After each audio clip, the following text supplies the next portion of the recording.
Good evening, members of the Oversight Committee. My name is Priya Jagannathan from the Department of Human Services. And per the committee's request, we are bringing forward to you strategy presentations so you can hear directly from our grantees. And we're starting with the gang prevention and intervention strategy, which is implemented by a very strong collaborative led by OUSD Alternative Education. And we have Monica Vaughn and Shirley Yee from OUSD. Along with California Youth Outreach, we have Jeffrey Godfrey from that agency and Project Reconnect. And we have Danielle Marshall, Alicia Alcala, and they have also brought a participant that you can hear from directly. So I'm just going to turn it over to them.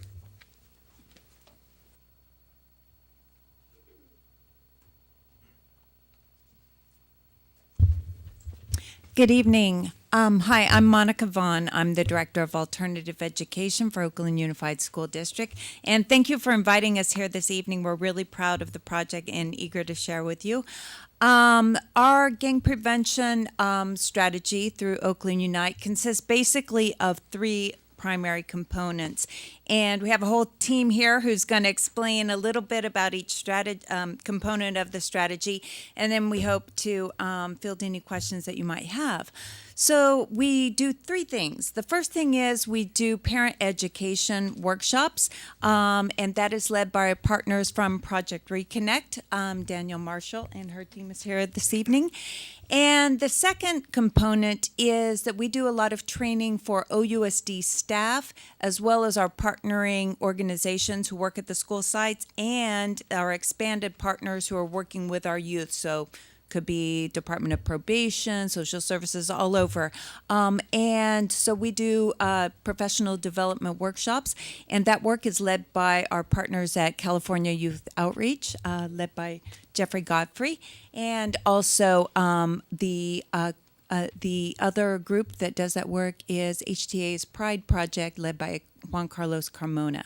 The third component of our project is that we're responsible for bringing together a body to collaborate around gang intervention and prevention strategies throughout the city. And Shirley Yee, our project manager, is responsible for that component. So I'll let each of them explain a little more in detail about each of those parts and then take any questions. Thank you for having us. Thank you. Good evening. Good evening. Good evening.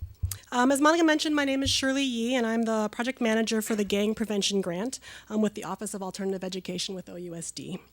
One of the components that I wanted to talk with you guys about is the citywide coordination we have through our interagency gang prevention collaborative.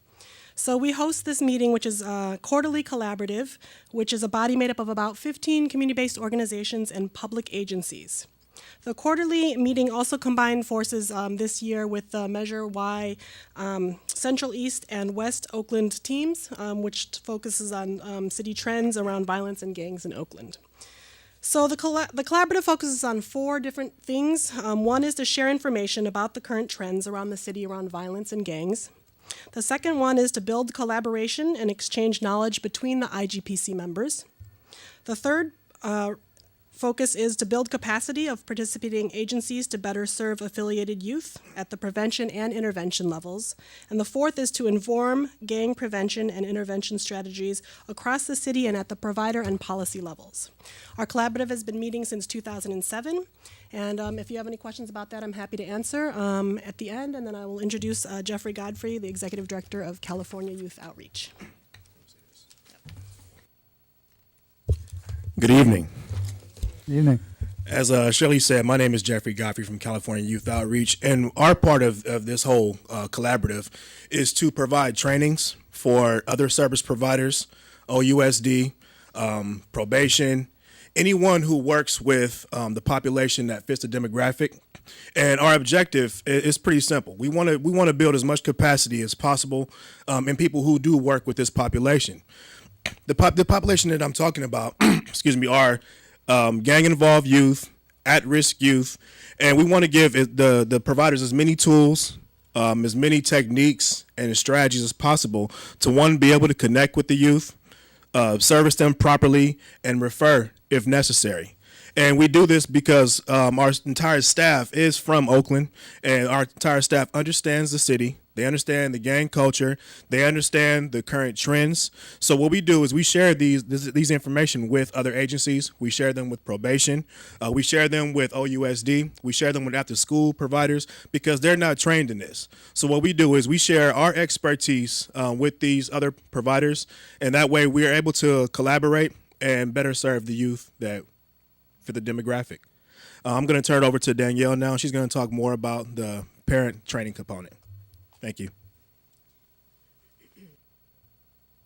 Good evening, everyone. Evening. My name is Danielle Marshall. I'm the Executive Director for Project Reconnect. Project Reconnect has been a organization in Oakland since 1991. And we've been serving at-risk youth and their families that whole time. What we do for Measure Y is we have a parent component, and basically we take parents who have at-risk youth and counsel them or guide them, give them tools to use at home to parent their children, right? And when they say that, people look at me like, what does that mean? And I say, we're not trying to teach you how to control your household. We're trying to give you tools to use for the youth that are out here that are suffering from some of the effects from gang violence, from violence, period, and getting maybe caught up in the mix as well. So we take them through a series of workshops, which I have flyers for you all if you all would like them. She's going to hand out. And so each week we build off. We do a 6-week program, and we start off with having the parent understand themselves, which is our self-esteem and communication. We lead into, we have actual ex-gang members come in and talk to parents about keeping their kids safe. We lead in with conflict resolution and discipline, how to do that, more effectively at home. We look at nutrition and stress management because that's a big component for parents and how to relieve your stress. And then we have a segment where we call putting it all together, which means and then the parents teach us what they have learned and we fill in the gaps for them. That is the time we also give them other resources that may be needed of counseling or, drug and alcohol counseling or special counseling for the kids or what have you. We distribute it at that point. Okay. I can go on all day, but I would like my other two members here. One is an former graduate of our program, and one is a current graduate. So I'm going to let them speak to you about their experiences with our program. Okay. Hello, my name is Alicia Alcala, and I actually wrote something up here so I could you could get a better drift of who I am and where I've been, and actually where I see myself going as well. I wrote here, throughout my life, I had a very low self-esteem as a result of mental and physical abuse from my mother. And I repressed every memory of the tormented childhood, but the pain of what I had experienced remained. To ease and soothe my pain, I began to self-medicate at the early age of 12. Soon after, I began to sell drugs to maintain my addiction and to help support my family. I became my best customer. As I grew older, I continued to self-medicate to ease the pain and I became a functional addict. I held a full-time job and also opened my own produce market. Additionally, I opened a tow truck business and an ice cream truck company. Despite the success as an entrepreneur, the pain and trauma of my childhood was slowly killing me. Since then, I have become a member of Victory Outreach Ministries, and I have dedicated my life to help others. I began to heal my pain by helping others in my community and began writing a new chapter in my life. As a result of the positive change in my life, I was able to find my true calling and a new way to soothe my pain by helping others. I have conducted community outreach programs in Oakland. I provided first response for crisis counseling for families, friends, and students of homicide victims in need. After a few years working closely with my community, I took a further step, and I took a handful of parents to one of the trainings of Project Reconnect. Everything seemed to be my past as I was sitting there as a parent too, thinking that I was fine. I was taking some parents, to help them of what their impact was on the violence in the streets. With no knowledge what to expect, as I sat at these classes, everything seemed to be my past, a generational chain which I have never dealt with. I stated in the beginning of my dysfunctional childhood, which continued in my adulthood. I continued attending parenting classes voluntarily with Project Reconnect, Prevention and Intervention of Gang Violence, under Measure Y. By teaching parents self-esteem, gang awareness, conflict resolution, communication, and substance use and abuse, I have gained much strength and understanding of who I am. By working closely with others in need has given my life a new direction to help me find my true calling. Although it has been difficult, life's experiences that have given me the passion, strength, and determination to further my career and obtain an advanced degree that will allow me to create successful outreach programs like Project Reconnect, CYO, Youth Alive, and all the rest of the Measure-wide programs that's out there. To better serve and help the community I serve, I took a step further in my education and enrolled in to complete the kosher program December 2012 at Merritt College, and I have now received a certificate in community social services. Project Reconnect has taught me to look at all obstacles as a stepping stone and use it as the learning experience. I can use my mistakes and to advance and face my fears to build my faith by bettering my future and a better leader for my family as well. Project Reconnect has helped me build my faith, desires, and passion to build a legacy. Project Reconnect is a landmark here in Oakland, a legacy to me to be faithful and to the fruit of Project Reconnect's legacy. With that said, I've been involved in a lot of the Measure-wide programs, like I've mentioned, and I have done a lot of outreach with a lot of the parents. And I have seen tremendous turnovers in these parents' lives, in their households. As they say, it starts from home. And me, myself, took it personal because I have teenagers, at-risk youth. And sometimes I used to walk around thinking, man, I'm out there doing a lot of outreach, but yet what about my in-reach? And I know that there's other parents possibly with that question mark walking around with the same thing. So for them to come to these classes and to be open-minded to receive the knowledge and take it home, and if it's not at home, they have nephews, they have nieces, they have family members that are lost out there, that are victims or getting caught up in the system as well. But they also have the knowledge now and the tools to work it. It takes a village to raise a child, and that's the community, to be able to go out and do this outreach, the outreach that Measure Y has allowed me as a candidate. As I said, wasn't just Project Reconnect. It was the other programs that I've been deeply involved with. Thank you. Thank you. Good evening. My name is Lisa, and I'm a single parent. And about a year and a half ago, I was court appointed to go to a parenting class. I thought, a parenting class? I don't need a parenting class. I'm a good parent. I got 3 kids. I'm a good parent. But I went. And that was one of the best things I did. It helped me open up with my kids. It helped me understand them. And I finished my classes at the 6 weeks. It was over, and I wanted to go back. I wanted to go back again. I said, man, I want to go back. I like that. So I went back voluntarily, and I'm still doing it. This will be my third term around, and I'm going to continue doing it because it helped me out a lot. I thought I was a good parent. I was a good parent, but not as good as I could be. And my kids it's good. Our communication right now is real good. I also want to be able to help out other parents because I've seen a lot of other parents that don't know, especially in the Hispanic community. A lot of them don't. I didn't know. I didn't know nothing about parenting classes or having help, or I didn't know nothing about that until I went to Reconnect, and it helped me out a lot. So now I'm trying to help out a lot of the other people that I know, even in my own family.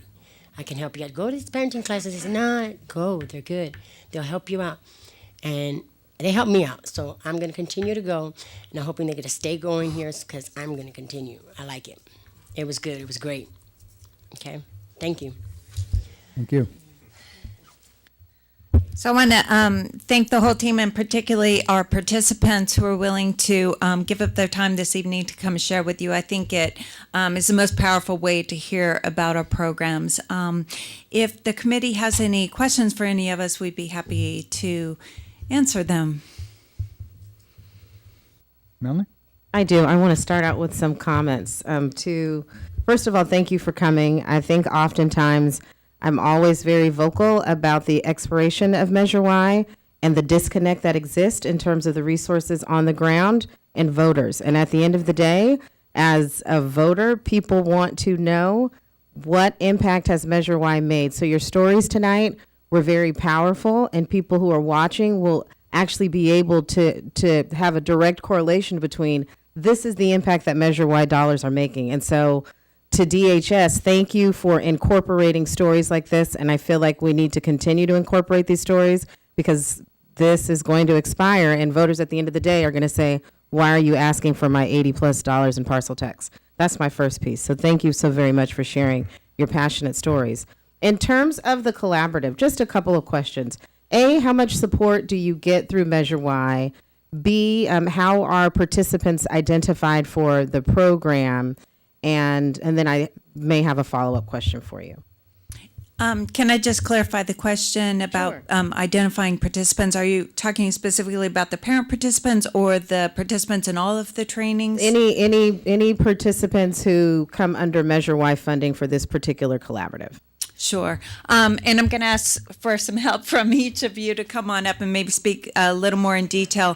For our Interagency Gang Prevention Collaborative, that is completely voluntary. We send out the invitation far and wide for community-based organizations, public agencies to join the collaborative.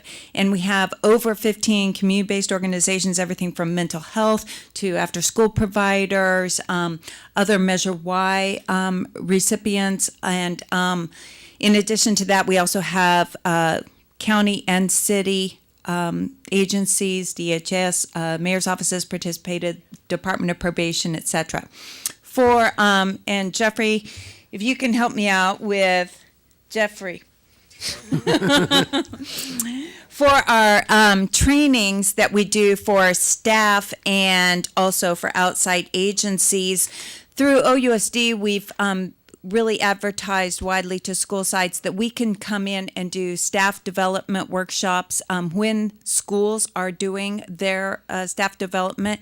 And so those can be a 1 hour training, it can be a 3 hour training. We try to adapt to the school site, but we have found that it's easiest or most effective for us to go to the school sites because then we're able to grapple with the issues that are happening at that individual school site because it may look different at different schools. And Jeffrey, if you could just talk a little bit about the all-day trainings that are held for additional agencies and how you get those participants. Okay, we sometimes run into challenges because we do so many of the small trainings as we're sometimes competing against ourselves. But the word gets out that there's a training that they can come to that will give them the resources and some knowledge and some know-how as to how to work with these young people. And Shirley here does a really, really good job of doing some outreach as well as some of our staff members. We're able to do so much outreach because we work in some of the schools. We have a very, very strong street outreach team, and the work that our organization does has gained some notoriety. So you have a lot of professionals and people who work with the population who are very interested in the training. So what happens is Shirley sends out a filler and see who's interested, and then we start to compile, a roster based on what we get back. And I also wanted to add that we've done trainings for the NCPCs, and we also try to pay attention to what's happening in the city and in our schools. So, for example, if we have a fight or we have a situation at one of our middle or high schools, or there's been an act of, violence in the community surrounding that, we know that that school community is more in need. And so that's often a good time for us to step in and give the staff support and training around those issues. Danielle can speak to how we recruit our parents for parent participants. And before she does, I'll just mention that from the school district perspective, we do a lot of referrals, and we try to. It's one of the ways that, just to give an example, we might have a school with a gang-involved youth, and we're trying to help the youth. One of the things we don't want to just be punitive and to punish and push the child further out. And so we're trying really hard to pull the parents in and other support network that the youth might have. And one of those important things is getting the parent in. If the parent can sometimes get connected to Project Reconnect, support the child, we try to rally around the child so that they can find healthier options as opposed to just, punishing or pushing the child out because of possible participation in gangs or being influenced by that. The other side of the coin is that normally we utilize city resources Like we've been at Parks and Recs, we've been at a lot of OUSD schools that have requested our services there at the school. As Monica and Shirley have attested, that when there's issues, they call us out. So we talk to a representative there at the school. We go and we do presentations at the school. We let them know what we're about. The school helps us with doing sign-ups for the parenting classes that we hold. We post flyers. We also get some court-appointed references to our program where the judges have said you need parenting, as one of our participants have already explained. So there's a myriad of services. One of the biggest connections, though, is Shirley Yee, with how she incorporates all the collaboratives together by sending out massive emails when we have our classes and letting people know exactly where we're going to be and how to get in contact with us if they need additional information. Okay? That covered, Melanie? My initial question to that was perfect. Thank you. Was funding. I was curious in terms of how much you all received for this particular strategy. Thank you. I'm sorry, it's varied a little over the years. 125,000, and just to kind of hear the breakdown, the bigger bulk of our expenses, the parent workshops as they're ongoing, smaller percentage for the staff development and agency training, even smaller piece for pay for the coordination, and a couple of dollars for supplies. Victor? I might want to apologize in advance. Do you think that the Measure Y funding is allocated fairly? Across the board? Yes. I do. I think it's a really thoughtful process. I mean, what I have to say about that is that there's so much work to be done. And there are a lot of groups and individuals in Oakland willing to do the work. And it's painful to see, how little we have to really support the strategies that we know would help our youth. I think it's a very thorough process. I think it's very thoughtful. I think that it's very inclusive in terms of getting input from a wide variety of stakeholders. I think there's a very serious process every year of reevaluating where we're at, what strategies are getting traction. So yes, I do. I think it's fair. It's always painful to see that, we only have $125,000 to throw at the gang problem in Oakland. Right. It's a real drop in the bucket. I would love to expand that to where we were having more direct service for the youth who are actually involved in gangs. So I could go on and mention 100 more things I wish we could fund, and I'm sure you all could too. But I think that as a collaborative, we do a really good job of prioritizing, and I think DHS has really given a very good attempt at trying to include a wide variety of folks in that decision-making process. And one more. Is there in this component, because in our city, the community that you are talking to and the police don't have a good relationship? So when you are outreaching to the community, is there a know your rights component when you're talking to parents and youth as well? That's a really good question. And just to let you know, in this particular strategy, we are not doing direct service with youth, but we are working with a wide variety of folks who are doing direct service. And the idea is to develop capacity in those folks. And absolutely, for example, Shirley runs the IGPC, and something that just comes to mind is we got really stuck on the question of employment for our undocumented youth and what can we do about this. And so Shirley, brought in folks, legal expertise and so forth to speak to that and to help, educate those who are working with the youth. So that's one example of how definitely, and knowing the rights with law enforcement, and knowing the rights within the school system. And definitely, I know Danielle's work with parents, that all those things are incorporated as well. And I don't know if you have anything you want to add to that or.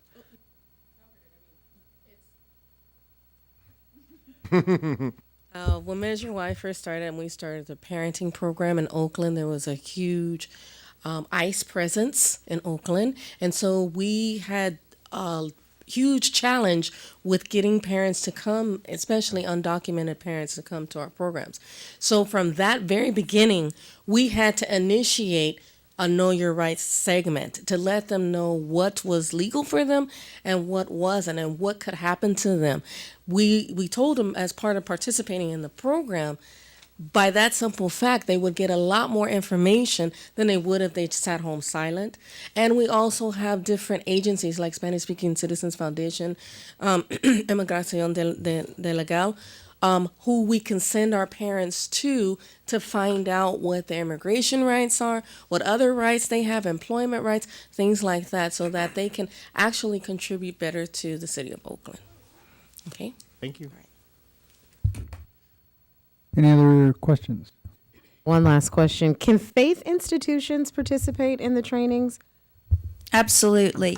And we have also had faith institutions participate in our Interagency Gang Prevention Collaborative.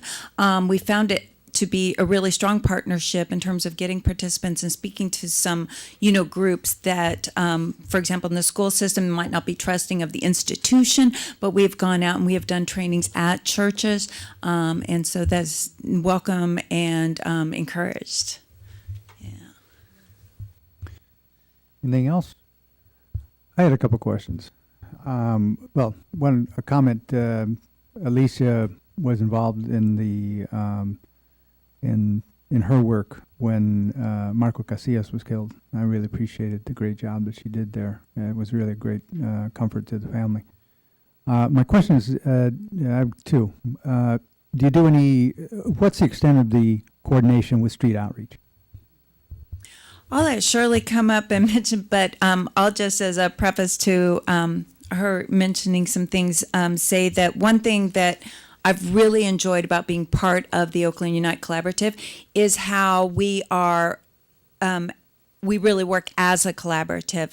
So we work together, and the strategies are overlapping, and there's a actual forced kind of collaboration in making referrals and so forth, and it's created really strong partnerships throughout Oakland.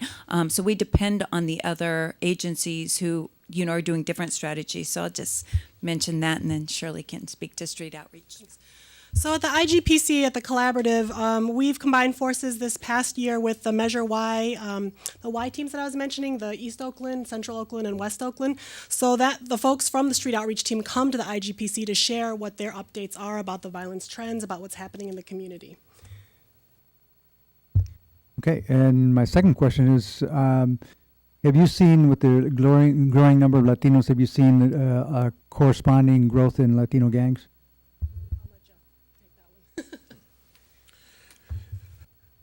Over the last, I'm going to say probably 12 months, a lot of the shootings and homicides are not Latino youths. They're primarily African American.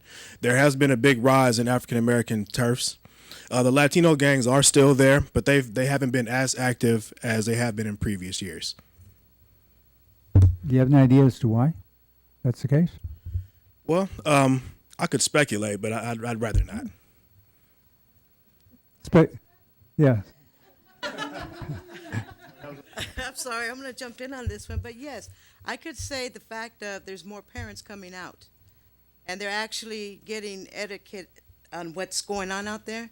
They're opening their eyes, they're getting trained, they know what to look for now, and so they have the right. We kind of tell some of the parents the fact that it's their home. They have the right to search. So we give them, training, what they could do. I mean, it's like my son. How do you know I have that? Because I went in your backpack. Well, how do you know about that? Well, look, or something. I mean, we have the right as a parent to go in and look for things and to bring it to their attention. We know about this. And also to let them know that we're there for them. We're open. Because if we start lashing at them and the negative, it's going to be negative. And this is what these classes have taught me, I'm sure, with Lisa and a lot of other parents that I see out there that's really into it. And 6 weeks sessions is not enough. And there's the aftercare too. That's what I'm working for, because these parents need just more than 6 weeks, because it takes 9 months to birth a child. Come on. So it's going to take more effort with the parents, and which I've seen the parents getting out there doing their homework. That could be a possibility too. Why? Thank you very much. I just Appreciate wanted to that. also invite everyone here, if you're interested in coming to one of the trainings or the parent workshops, you are very warmly invited. Any other comments or questions? Thank you so much. Really appreciate it. Thank you so much for having us. It's really exciting to get to come and talk about our project. We're very proud. Thank you. Thanks again.